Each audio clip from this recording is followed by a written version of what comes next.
이번에 민주당 최고위원 후보로 출마를 하셨는데 네. 막상 이게 당권 레이스 해보시니까 좀 힘든 점 같은 게 좀 있으시죠?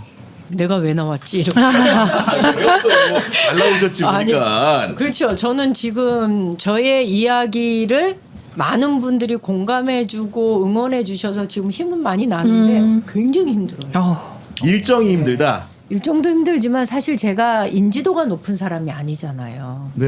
그리고 뭐 전국 정치를 쭉 해왔던 사람이 아니고 그러니 당연히 조직이 있는 것도 아니고 이런 상태에서 단기 필마 형식으로 이렇게 그냥 마음 하나로 뛰어들어 놓으니까 쉽지 않죠. 예, 그런데 다닐 때마다 우리가 민주당이 잊고 있었던 가치에 대해서 다들 고민은 해주세요. 어떤 평론가들은 네. 저한테 옳은 소리 하는데 너무 재미가 없어 이렇게 얘기하는데 제가 재밌는 사람은 아니어서 그렇지만 옳은 소리라고 들어주는 게 너무 감사하죠. 저는 사실 지금 민주당이 그러니까 대한민국의 이렇게 심각하고 고질적인 뭐 지역 불균형, 그다음에 네. 정치적인 편중 이런 것들을 깨트릴 수 있는 전략적인 당 지도부를 구성해야 하는 시기다. 라고 굉장히 생각을 하거든요. 중요한 시기다. 네. 그리고 제가 현장에서 이렇게 영상 보니까 밀짚 모자 쓴 분들이 네. 굉장히 임미후보 이름을 연호하면서 따라다니는 분들이 있던데 이분들 자발적인 거죠? 근데 자발이죠. 우리 지역의 당원들인데요. 네. 경북 대구 통틀어서 선출직 최고위원 도전은 제가 처음이었고 그렇구나 또. 네. 저희 네. 당세가 되게 작잖아요. 네. 그리고 사실 국회의원이 딱히 있었던 지역이 아니어서 그러니까요. 네. 지금 많은 분들이 우리 임미애 후보님 격하게 환영해주고 계신데 플로리라님과 M 가자님, 정코어님은 임미애 의원님 연설 들으면 울컥울컥합니다. 그래서 응원하게 되었습니다. 꼭 좋은 결과 얻으시길요라고 해주셨고 감사합니다. 에디터님과 불사조님 365 하루님, 밍민님 3012님은 임미애 의원님 완전히 응원합니다 해주셨는데 우리 의원님 연설 솔직히 말해서 신인규 대표도 인정하지 않습니까? 아니 저는 우리 임미애 후보님 연설 좀 찾아 듣고 있어요. 왜 그러냐면 진짜 한국 정치에 이 소리 지르는 데 익숙한 분들이 많잖아요.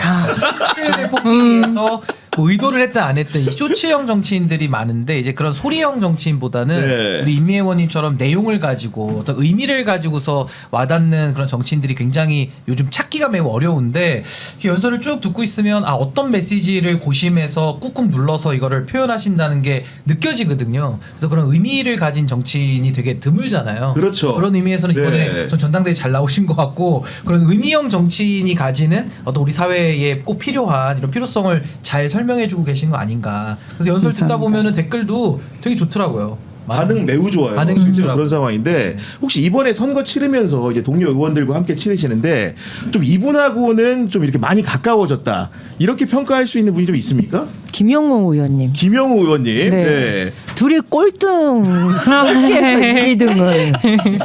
그래도 꼴등은 네. 아니에요 지금. 네, 우리가 그런데 지금. 네. 사실 김용호 의원님의 이야기를 들을 때마다 느끼는 거는 이분이 갖고 있는 안정감이 있어요. 맞아요. 네. 그런데 지금 이렇게 뭐 우리 신인규 변호사 얘기한 것처럼 좀 세고 강하고 막 이런 것들이 좀 이렇게 조명을 받다 보니 이분이나 저나 사실 그렇게 조명받지는 않는데 이분이 언제 페북에다 그렇게 썼어요. 이기는 방법은 알고 있지만 그걸 단지 쓰지 않을 뿐이다. 이런 얘기를. 네. 저도 그렇고 그분도 그렇고 매일 들어오는 항의 중에 하나가 뭐냐면 세게 깔아. 세게 깔아. 그리고 네. 내가 떨어뜨리고 싶은 후보를 향해서 집중 공격해라. 뭐 네. 이런 얘기들을 얼마나 안타까우면 그런 얘기를 하시겠어요. 그러니까 그건 저희에 대한 애정을 담아서 보내주는 맞아요, 거거든요. 맞아요. 네. 그래서 안타까우시니까 다들 그런 얘기들을 많이 해주세요. 근데 그리고 최근에 그 사진 중에서 영상도 그렇고 보면은 그 미미 그 자매라고 해가지고 네. 우리 의원님의 임미애의 미자 서미화의 서미화. 밑자를 떼가지고 이렇게 귓말하는 그런 광경 같은 것들이 지금 영상 보여드리고 있는데 저렇게 화목한 표정들이 많이 잡혔는데 네. 실제로 원래 두 분 가까우신 거예요? 가깝죠. 네. 제가 더불어민주연합 비례 13번, 서미화 의원 비례 1번. 아, 그렇구나. 선거운동 같이 했고 제 입장에서는 사실 귀여운 동생 같아요. 한 살 차이던데 보니까. 네. 나이는 저보다 훨씬 어려 보이지 않나요? 제가 귀여워요.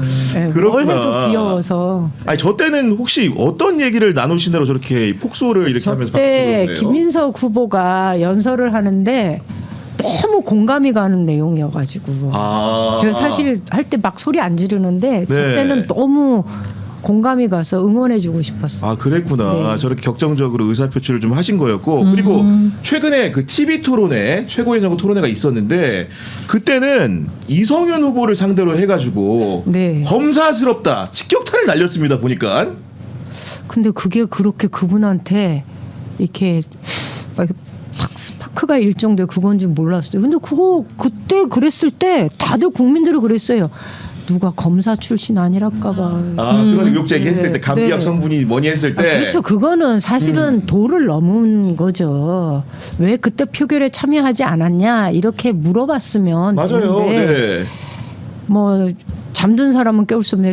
깨울 수 있지만 잠자는 척하는 사람은 깨울 수 없습니다. 감기약 성분이 뭡니까? 그러니까 이거는 사실은 일반적인 정치인들은 그런 얘기를 안 하거든요. 제가 볼 때는 좀 선을 넘었다. 그래서 아니 그리고 얘기했던 한 칸 더 건데. 나가면은 본인이 검사했던 것도 맞잖아요. 맞죠. 근데 굳이 스럽다는 표현에 왜 이렇게 그러니까 알러지 반응을 내는지 본인이 그것도 약간, 검사였었는데 그것에 대해서 말씀하신 것처럼 굳이 그렇게 발끈할 필요 없거든요. 그리고 사실은 저는 사과해야 된다고 생각해요. 그 김민석 의혹 제기에 후보한테. 대해서는 네. 왜 참여하지 못했느냐라고 말해서 그게 답변이 나오면 그것에 대해서 좀 뭐 이렇게 반박할 수 있을지는 모르나 그건 반박이 아니거든요.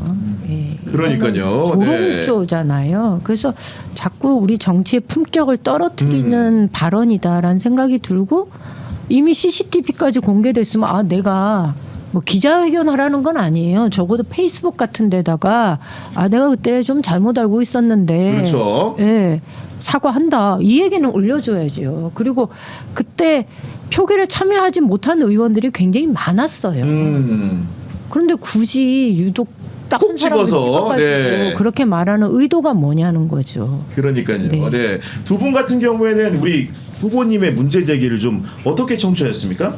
아니 그러니까 저는 뭐 이성윤 최고위원 후보는 지금 비판을 많이 받고 있고 사실 그 성분 말고도 비판할 게 많은 분인 건 사실이에요 사실. 근데 저는 지금 이성윤 후보의 그 대응 방식, 그러니까 뭐 검사스럽다 했을 때 발끈하고 또 본인이 헛다리를 짚었을 때도 사과하지 않는 이런 모습들은 정말 우리 한국 정치가 전반적으로 더 정말 이게 수준이 떨어지는 그런 단계이기 때문에 저는 뭐 올바른 전 문제 제기 전 해주셨다고 보고 결국 지금 뭐 이성윤 후보도 그렇고 또 몇몇 후보들이 국민 앞에서 정치한다는 걸 좀 망각하고 있는 것 같아요. 국민 앞에서 정치하는 것을 잊고 있다. 그러니까 결국에는 이게 이제 이기기만을 위한 정치 같아요. 뭐 표를 받아서 이기기만 위해서는 뭐라도 하겠다라는 이제 그런 의도 같은데 그럼 그렇게 이겨가지고 뭘 할 거냐라고 하면 또 내용은 사실 별로 없거든요. 그래서 저는 정말 그 이성윤 후보님도 이번에 뭐 출마하셔서 이제 평가는 받겠습니다만 저는 조금 더 상식에 기반한 네. 그런 뭐 잘못했으면 또 사과도 좀 하고 좀 이런 좀 변화가 좀 마지막 국면에 좀 있었으면 좋겠어요.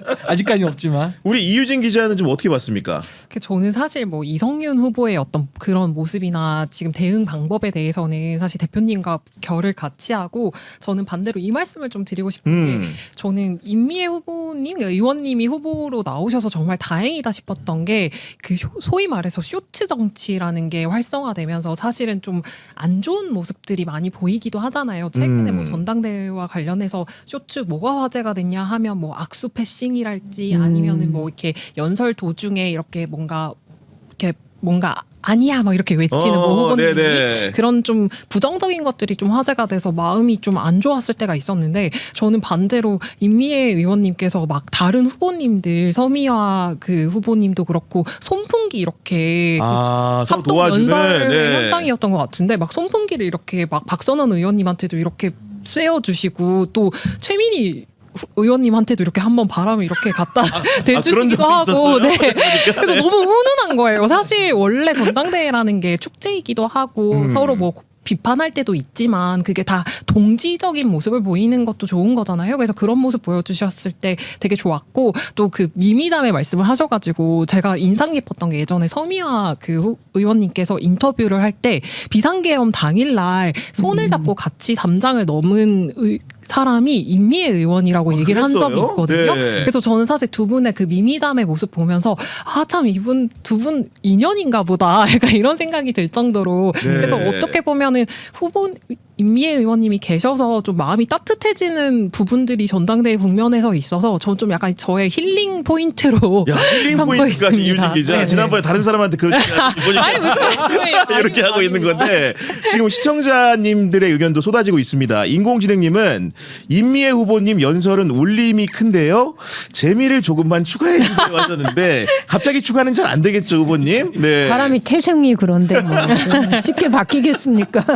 그러니까 뭔가 좀 이렇게 이론가고 약간 연설가고 이런 스타일인데 위트를 그것까지 갖추긴 좀 어려운 측면이 있죠. 그러니까 네. 제가 서미화 의원을 도저히 따라갈 수 없는 지점이에요.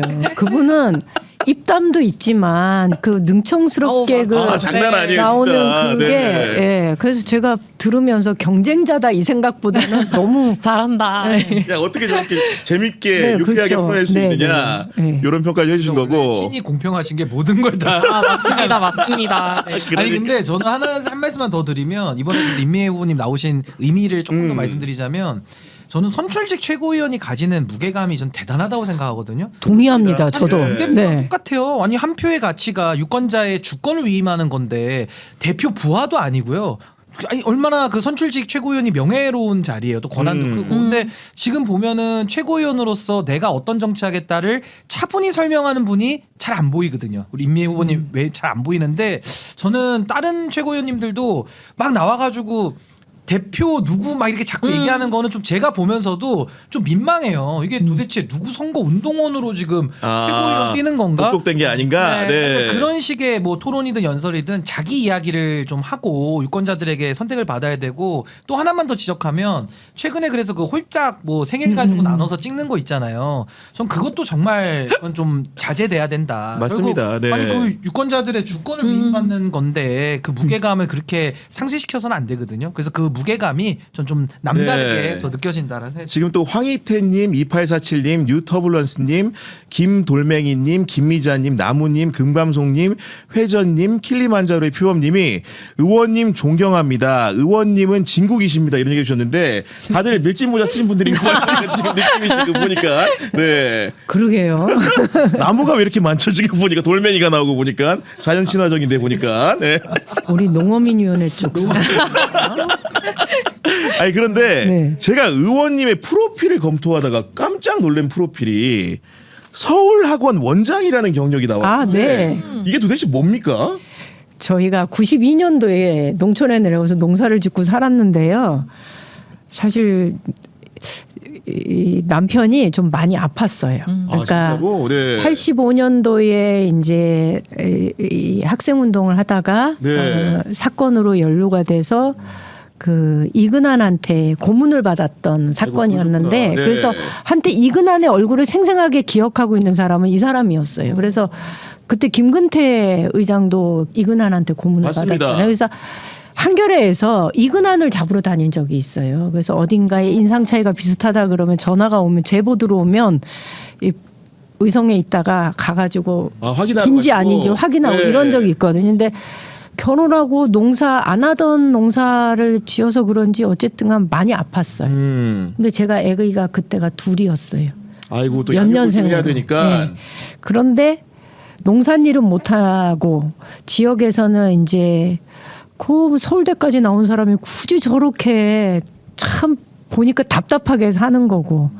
그래서 아마 남편 입장에서는 좀 본인이 할 수 있는 것 생계에 네. 좀 보탬이 되고 싶었던 것 같아요. 저한테 너무 미안했거든요. 그랬구나. 예. 네. 제가 낮에는 밭에 일하고 아침에는 이제 나갈 때 염소 끌어다가 갱분에다 매놓고 저녁에 들어올 때 갱분해서 다시 염소 끌고 데리고 오고. 하여튼 우리 남편 저 고생 많이 시켰거든요. 그러다 보니 아마 생계에 좀 도움이 되고 싶은 마음에 네. 남편이 읍에다가 조그마한 학원을 열었고 학원을 95년도인가에 열어서 딱 10년을 하고 정리를 딱 했죠. 야, 그래도 이름은 서울학원으로 이렇게 네네. 인내하면서 이렇게 지으셨는데 그리고 정치 여정을 보면은 그야말로 이제 풀뿌리 정치인의 전형이신데 왜냐하면 의성군 의회에서 군의원 하셨고요. 네. 경상북도 의회에서 도의원 하신 다음에 국회의원이 되신 거기 때문에 그야말로 기초부터 지방의회 찬찬히 거쳐가지고 중앙의원이나 이런 케이스입니다. 보니까요. 그렇죠. 네. 네. 어떤 경위로 이렇게 맨 처음에 기초의원으로 활동을 하시게 된 겁니까? 이건 진지한 버전이 있고 그냥 뭐 편하게 얘기하자면 재밌는 버전으로 해주세요. 지금 보니까 지금. 2006년도예요. 그러니까 사실 2003년도에 노무현 대통령이 그 정치개혁이라는 의제를 그 국회 첫 번째 시정연설 때 꺼내셨어요. 예, 4월 달에. 그러면서 선거제도가 바뀌었죠. 기초의회에 중대선거구제가 도입된 거예요. 그리고 비례대표제가 도입된 거예요. 아하. 그런데 우리 지역에 비례대표를 아주 훌륭한 분을 모셨는데 이분 선거운동할 방법이 없네. 아. 정당을 하는 거지 알고 봤더니 사람 선거운동이 아닌 거예요. 그래서 고민을 하다가 이분을 당선시키려고 제가 사실 기초의원 후보로 출마를 했는데 이분은 떨어지고 제가 야, 당선인데 이건 뭐야 도대체가 당선시키려고 나갔는데 네. 그분은 떨어지고 본인이 당선되는. 그러니까 정당 네. 득표를 25% 이상 얻기가 너무 힘들었던 거예요. 경북에서는. 그렇죠. 네. 특히 그것도 의성에서 어쨌거나 저는 제가 그렇게 정치를 시작하게 된 거를 제가 흔히 표현하는 말로 노무현의 정치개혁의 열매다 이렇게 얘기하거든요. 그때 제가 3등으로 당선이 됐어요. 근데 그 다음에 3등으로 당선될 땐 경북 전체에서 딱 5명이 당선됐어요. 야, 그랬구나. 네, 그러다가 2010년도에 제가 다시 재선에 도전했을 땐 딱 5명이 출마를 했는데 1명이 당선됐어요. 그게 이제 저였던 거죠. 야, 5명 될 때 되고 또 1명 될 때 되고 네. 대선에 성공하신 거고. 네. 아, 그야말로 대단한 역사가 아닐 수가 없는데 정당 바로 세우기 대표를 하시니까 실제로 이런 정치 개혁이라는 게 정말로 지난하고 험난한 거 아니겠습니까? 그러니까 저는 너무 귀한 그 루트를 밟아 오신 걸로 생각이 들고 지금 사실 국회의원은 초선이시지만 사실 과거까지 하면 사실 사선이잖아요. 사선. 자선이야. 맨날 제가 4선. 네, 사선을 하신 건데 저는 그렇게 정말 풀뿌리부터 정말 기초로부터 다 이렇게 성장을 해오시는 분들이 사실 더 큰 책임을 맡아서 하는 게 맞는데 지금 한국 정치는 거꾸로 돼 있잖아요. 다 다른 일 하다가 이모작으로 이제 또 들어와서 또 어느 정해진 연수하면 맞습니다. 다 대선 도전하니까 결국 이게 누적적으로 발전되는 게 하나도 없어요, 사실. 맞습니다. 그래서 이제 새로운 사람 오면은 또 뭐 정치가 신물난다 그럼 또 밖에서 또 한 명 끌어왔다가 또 이제 뭐 또 이상해지고 막 이렇게 되는 거거든요. 그래서 저도 사실 임미애 후보님 같은 이런 루트를 밟는, 그러니까 아까 노무현 대통령의 정치개혁의 열매라고 하셨는데 그 열매가 더 풍성히 좀 대한민국에 자리 잡아야 되는 거 아니냐. 그래서 저는 요즘에 이제 어떤 생각을 하냐면 어쨌든 한국 정치를 좀 바꿔야 되니까 저는 오히려 역으로 AI 의회를 만들어서 AI 의회를 만들어서 이건 네. 이제 민간에서 만들어서 오히려 기초단체랑 좀 이렇게 매칭을 시켜가지고 오히려 풀뿌리를 더 만드는 노력을 더 바깥에서 해야 되겠다. 그러니까 그런 지방의원들은 생각을 하거든요. 보좌관들이 없다 보니까 그런 역할들을 AI 의회에서 해줄 수 있다. 예를 들면 그러니까 이제 AI의 네. 도움을 받아서 이제 생산성을 좀 보조를 좀 해드리자라는 생각에서 어쨌든 지역에 또 여러 가지 아젠다들이 있는데 또 많이 묻혀 있잖아요. 그러니까 이런 것들을 좀 끄집어내는 여러 가지 일들을 좀 해보려고 해서 그래서 AI 의회 같은 것도 좀 만들면 아마 제2, 제3의 우리 임미애 의원님 같은 분들이 그 안에서 더 많이 나오실 것 같고 또 자신감이 생기잖아요. 또 AI가 도와주면서 서로 또 활용만 잘 할 수 있다면 그러니까요. 또 정치권에 대한 네. 뭐 상당히 좀 매기 효과처럼 좀 자극도 좀 될 수 있고 그래서 좀 그런 구상도 좀 하고 있어서 저는 특별하게 우리 임미애 후보님의 그런 서사의 과정이 좀 굉장히 참 남다르시고 또 이렇게 좀 보편화됐으면 그러니까요. 하는 네. 생각을 갖고 있습니다.